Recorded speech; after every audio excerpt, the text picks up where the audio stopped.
we are getting into the individual categories for the 2025 Grammy Awards. We're going into some of the Grammy history and we're giving predictions in each of these categories, or at least the categories that I'm going to be spotlighting through this series. And in this video, we are taking on Best R&B Song. This is a category that's been around since 1969. For context, the Grammy started in 1959, so 10 years later, 1969, Best R&B Song becomes a category. And the first winner in this category was Otis Redding's Sitting on the Dock of the Bay, 1969. So if you think about it, Otis Redding had just died before that song was released. A lot of people don't know, since Otis Redding died in an airplane crash at 26 years old, it was months after that the song that would eventually become his signature song. Like he had great songs before he died, but Sitting on the Dock of the Bay, you could argue, is the most iconic Otis Redding song, and that actually again was released after he died.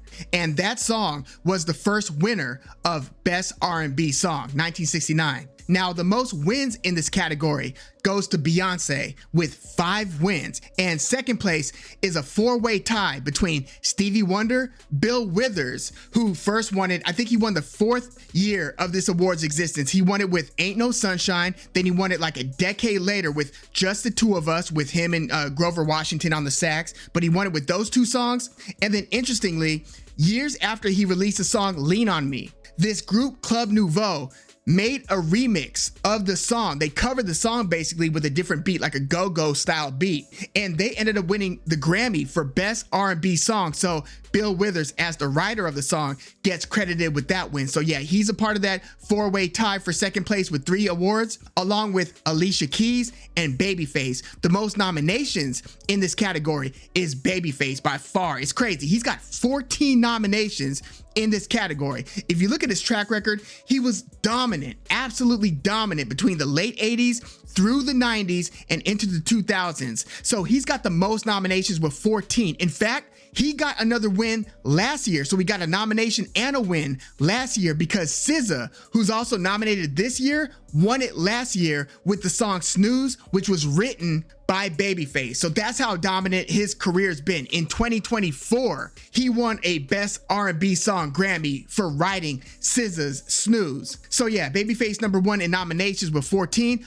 followed by Beyonce at second place with 9 nominations, Stevie Wonder at third place with 8 nominations, and then a 2-way tie for fourth place. Leon Huff and Luther Vandross both have 7 nominations. Again, the most recent winner in this category is SZA with Snooze, and you know, this is a songwriters award, so all the songwriters involved, which included SZA and Babyface and a couple of others, all won the award. And this year's nominees are Kehlani's After Hours, Tems with Burning, Coco Jones with Here We Go, Uh-Oh, Money Long with Ruin Me, and SZA with Saturn. Now, Kehlani's After Hours, it samples this dancehall rhythm by Skata. It's called Coolie Dance Rhythm. And in 2004, that dancehall rhythm was sampled by Nina Sky in a pretty popular, it was like a top 10 single, Move Your Body. Nina Sky, for those of you that remember that song, will know what I'm talking about. But Kehlani and her producers used that same rhythm, that same beat basically for After Hours. Tems, Burning. I thought that was a pretty cool down-tempo song. I think it's a little bit too down-tempo to win this award in this category. Tems is a good artist. I just think that Burning is a little bit uneventful to be a winner in this category. And then Coco Jones, Here We Go, Uh-Oh. That has this kind of theatrical sample from Lenny Williams. It's a 70s song by Lenny Williams called 'Cause I Love You. A lot of you will know what I'm talking about with that song. That's a 70s song where he's like, oh, oh, oh, oh, oh, oh, oh, oh. That's the same Lenny Williams song where there's like a phone call halfway into the song and he's like, and his friends basically saying, maybe you should just forget about her. And then Lenny Williams comes back, maybe you haven't been in love like I've been in love before. Really good song. Check it out if you haven't. 'Cause I Love You, Lenny Williams. This Coco Jones, Here We Go, Uh-Oh song samples that. Then you've got Money Long with Ruined Me. That's one of those, you know, heartbreak songs. I can't get over this past romance, this past relationship type of song. You know, we've heard, it's a tale as old as time, right? Especially musically speaking.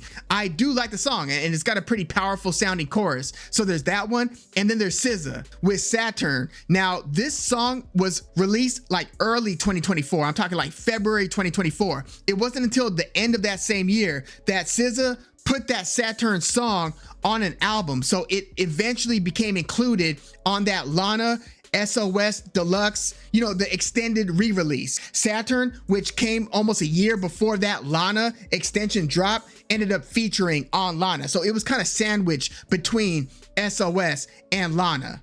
But it's a good song, like several SZA songs, right? And again, she's kind of the returning champion in this category. So who do I think is gonna win? Well, first, who do I think should win? Like, what's my favorite song out of these 5? I don't know. I was kind of thinking Coco Jones. I like the Money Long Ruin Me song. I mean, the Kehlani song After Hours is good too. It's just that, it feels so derivative because again, it's that same dance hall beat that Nina Sky used. So it's hard for me to say that that's my favorite out of these 5, but I kind of like that. I like that SZA one. That might be the stickiest melody in terms of the song that's like getting planted in my psyche that I'm not even trying to think about, but I think about. Maybe Saturn. But in terms of who I think is gonna win, now Coco Jones was nominated in this category last year with ICU, another really good song.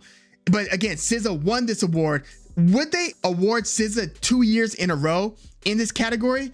I kind of feel like they will. Like, SZA is having a moment right now. She's like ascending to becoming, she's one of the biggest like pop stars now, right? She's kind of gone from here to here to here with like each release. Her stardom and her reputation is just growing with every release. And right now, she's just hitting this fever pitch now that she's dropped this Lana extension to an already super successful, super popular SOS album. I think Saturn is gonna win here. I just have a tough time seeing the Recording Academy awarding Money Long or Coco Jones over SZA while SZA is kind of having this moment. She's about to go on a huge tour like next year or this year, now we're in 2025, with Kendrick Lamar. Yeah, SZA's kind of like one of those it girls right now in the music game. So yeah, I think SZA, and not undeservingly, I think that she deserves whatever accolades the Recording Academy or other institutions will heap upon her. She's released really good product over the past like few years now. As far back as that Control album from like the mid 2010s, SZA's been like fire for a while. So I think Saturn is gonna win for best R&B song this year. But yeah, let me know your thoughts on the Grammys as a whole on this particular category and the nominees involved. Let me know who you think should win in terms of like what's your favorite song out of this bunch, and then who you think will win the award in this category. Let me know your thoughts in the comments. Please like the video, subscribe to the channel if you love music like I do. I'm Woog. Thanks for tuning in.